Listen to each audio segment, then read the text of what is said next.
Assalamualaikum warahmatullahi wabarakatuh.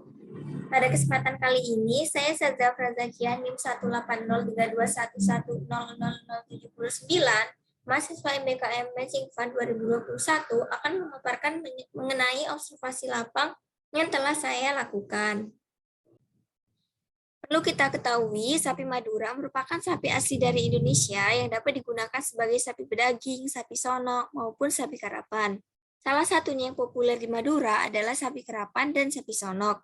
Umumnya, sapi ini digunakan untuk membajak sawah. Akan tetapi, juga dimanfaatkan sebagai media silaturahmi dan sarana hiburan bagi masyarakat setempat. Atau sebagai alat untuk kegiatan budaya daerah, salah satunya kolom tajak menurut Nurlaila et al. 2018. Untuk lebih detailnya, perlu dilakukan observasi lapang. Nah, observasi lapang sendiri merupakan bagian dari teknik pengumpulan data tentang suatu fenomena yang akan diteliti. Saya telah melakukan observasi lapang mengenai sapi Madura di beberapa daerah, yaitu Dusun Palalang Desa Waru Barat, Dusun Kembang Desa Dempo Barat, Dusun Panjalin Desa Waru Barat, dan Dusun Batamba Desa Katol Timur. Berikut adalah contoh sapi Madura yang berada di Dusun Palalang dan berada di Dusun Batamba Desa Katol Timur. Sapi ini merupakan sapi karapan dan sapi Madura. Berdasarkan hasil survei kondisi wilayah di Dusun Palalang, Desa Waru Barat, serta Dusun Kepeng, Desa Dempo Barat, maupun Dusun Batamba, Desa Katol Timur, diperoleh bahwa peternak yang memiliki sapi rata-rata belum mengoptimalkan kotoran ternak atau feses. Feses tersebut tidak langsung dipisahkan atau dibersihkan dari kandang sapi. Nah, belum adanya pengolahan limbah agar bisa dimanfaatkan kembali. Hal tersebut dapat terjadi karena minimnya pengetahuan peternak tentang sistem pertanian terpadu dalam pengolahan limbah ternak sapi, dan terdapat kesulitan dari pengolahan limbah tersebut. Dari sekian peternak yang saya temui, yakni peternak yang ada di Dusun Panjalin, melakukan pengolahan limbah secara berkala. Peternak rutin dalam membersihkan kotoran ternak sapi. Kotoran tersebut dibersihkan dan diletakkan di bawah kandang seperti gambar berikut. Kandang yang ditempati merupakan kandang yang memiliki ukuran 3x4 meter untuk 2 ekor sapi.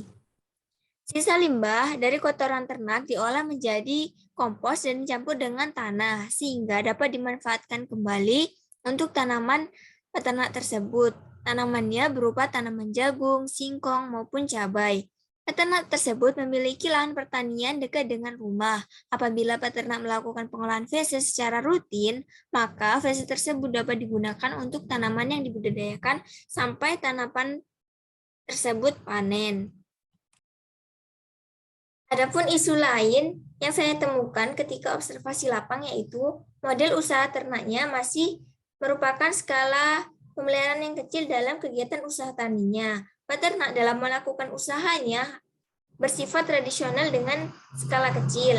Hal ini dikarenakan peternak tidak memiliki biaya atau modal untuk melakukan usaha dengan skala yang cukup besar. Nah, di sisi lain, peternak hanya memperhitungkan hasil penjualan tanpa memperhitungkan biaya-biaya yang dikeluarkan menurut para Miswari dan Hayati 2017. Pada umumnya, peternak menyampaikan bahwa mereka mengalami kerugian daripada keuntungan yang besar. Nah, saran atau rekomendasi yang dapat diberikan yaitu peternak bisa melakukan dengan sistem pertanian terpadu. Sistem pertanian terpadu merupakan sistem integrasi pertanian yang menggabungkan beberapa sektor seperti pertanian, peternakan, dan sektor lain seperti perkebunan, perikanan, maupun kehutanan sebagai solusi untuk meningkatkan produktivitas lahan dan konservasi lingkungan. Nah, selain ramah lingkungan, hasil dari sistem terpadu ini menghasilkan beberapa makanan, biogas, pakan ternak, dan pupuk. Dapat dilihat dari contoh skema sistem pertanian terpadu berikut. Nah, hewan ternak salah satunya yaitu sapi ataupun ayam akan menghasilkan kotoran ternak ataupun feses. Feses dapat dimanfaatkan atau difermentasi menjadi biogas sehingga menghasilkan gas dan listrik.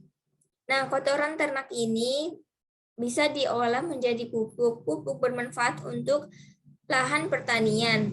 Nantinya, lahan pertanian yang ditanami komoditas atau tanaman tertentu akan menghasilkan beberapa komoditas seperti buah, sayur, jagung, maupun beras. Nah, dari hasil pasca panen akan menghasilkan jerami ataupun limbah pertanian. Jerami ini dapat disimpan dan akan menjadi pakan ternak. Jerami bisa difermentasi agar sapi lebih bergizi, maka harus diberi suplemen agar sapi lebih sehat. Nah, dari hewan ternak ini, contohnya sapi akan menghasilkan susu ataupun daging atau hewan ternak potong. Nah, dari ayam bisa menghasilkan daging pula dan telur. Diharapkan skema dari sistem pertanian terpadu ini dapat meminimalisir kerugian yang dihadapi oleh peternak di Kabupaten Pamekasan maupun Kabupaten Bangkalan. Berdasarkan literatur dan artikel yang telah saya baca, ditemukan rekomendasi atau saran dari peneliti. Di antaranya, kandang harus terbuka agar mempermudah peternak dalam proses pembersihan feses agar feses tersebut tidak bau. Sama halnya seperti yang disampaikan oleh Dr. Panjono ketika webinar series 6 lalu mengenai potensi sapi Madura dengan pemanfaatan rumah kompos. Nah, rumah kompos ini diharapkan tidak terkena langsung paparan cahaya matahari dan feses tersebut tidak terkena air hujan maupun air agar tidak bau.